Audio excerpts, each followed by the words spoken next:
going to be cooking cod and bacon skillet. This is such a great recipe because it's really quick and it's great for you. There's not a lot of carbs in it, a lot of protein in it, just a really good, quick, good meal, and everybody thinks it's tasty. And then while we're cooking, because this is all in the skillet tonight, so it's going to be pretty quick, I'm going to talk about hormone hierarchy, or what I like to call hormone heaven, and how we can do things every day to keep that up. But first, the recipe. So this is a cod and bacon skillet. So you're going to need 4 slices of bacon, and you're going to want to have them cut up. So I have that here, and I'm going to go ahead and throw them in here because they need to get cooking. And then I have an onion that I'm going to put in here. We're going to cook these for about 3 minutes. Alexa, set a 3-minute pan timer. So I'm going to get these going here. I wanted to show y'all something real quick. Let me get these moved around, and then I want to show you my handy dandy little onion chopper. So you can get this on Amazon or anywhere like that. But this is how I chop onions. It makes them all kind of the same, basically the same size, but it saves your hands when you do it.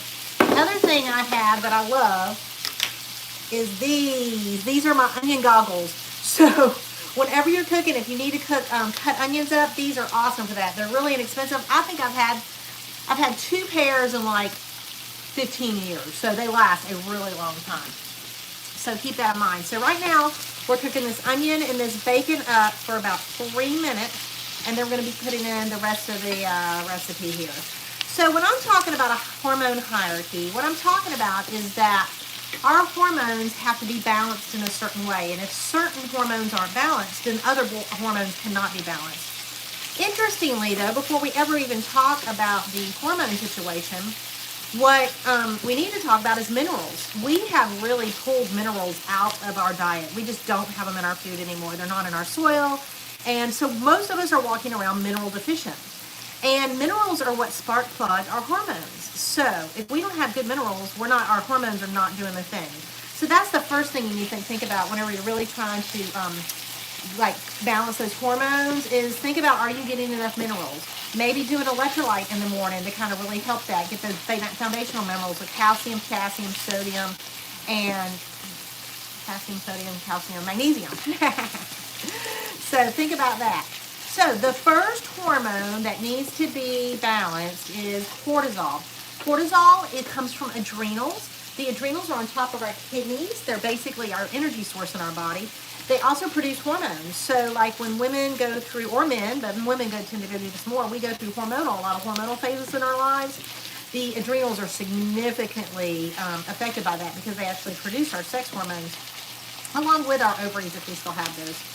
So anyway, cortisol is what wakes us up in the morning, so we want it high in the morning and then it should be low at night. A lot of people get that accidentally mixed up, so they're up all night. So a lot of times when people are up all night and tired all day, it's an adrenal issue. It's a cortisol issue. And so that, like, if you're feeling tired and you're tired of being tired, that is probably the first thing I would look at. Now, when it comes to adrenals, typically that's something you need to see an alternative health doctor for. Conventional doctors aren't convinced that there's something going on with your adrenals, so that's a talk for another time. Okay, so then so cortisol is our base hormone. We have to have minerals to boost that. The next hormone that needs to be balanced before anything else can is insulin. So that's why when I am cooking all these recipes, you see that I do a lot of low sugar recipes because I'm trying to, and carb too, trying to keep those sugar spikes down. We're going to talk about that in just a second.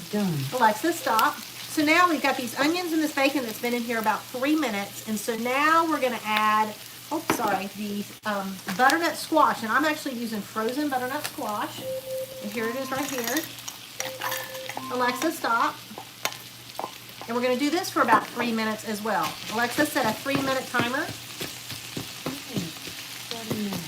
So when we're talking about insulin, the goal is to keep your body from having blood sugar spikes, right? Every time you have a spike, it is causing problems somewhere in your body. For instance, go to Google and check out type 3 diabetes. Type 3 diabetes is actually Alzheimer's. And what they're finding is we have all these insulin receptors on our brain, and every time we have a blood sugar spike, it's causing problems with those insulin receptors. So even if we're not diabetic, we could still be having insulin issues that are causing problems in the brain.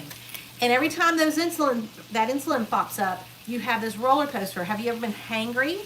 that is an insulin spike probably, or you're probably coming down from that insulin spike. So we want to be really careful with that.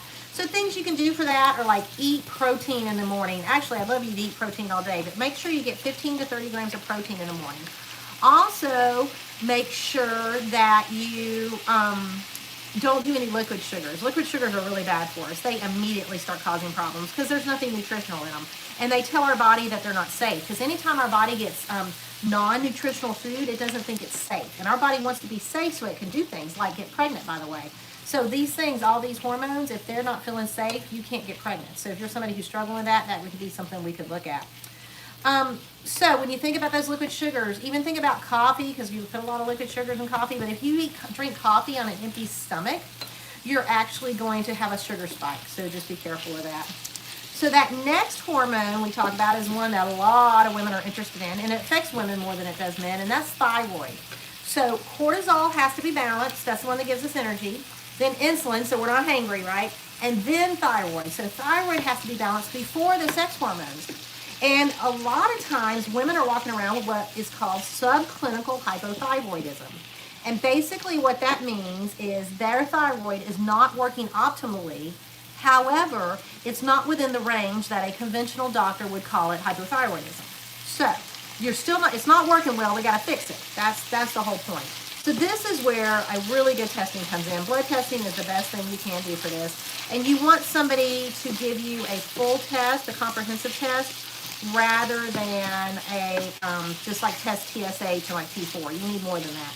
You also need to check the antibodies to make sure that you don't have any Hashimoto's or Graves' disease, which are autoimmune thyroid issues. So you just want to be real careful there. If you want that testing, what those components are, you can comment something in the if somebody says I look like a lunch lady, that's funny. You can put them in the comment there and I'll get it to you.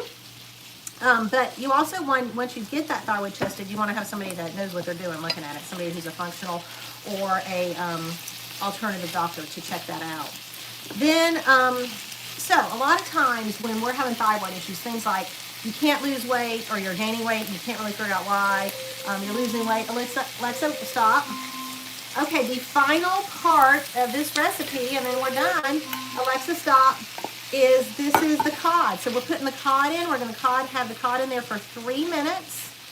And then for fun, you can put some apple cider vinegar on top of it. Apple cider vinegar is actually really great for keeping those blood sugars down. So that's a good thing too. But getting back to those the thyroid, a lot of people notice that a lot of women, they're having period issues. Either their periods are heavy, they're not coming enough, as frequently as they should, or coming too frequently. And a lot of times we find that actually is from thyroid issues rather than the sex hormone issues. So there's a lot of stuff going on there when we're talking about the hormone hierarchy.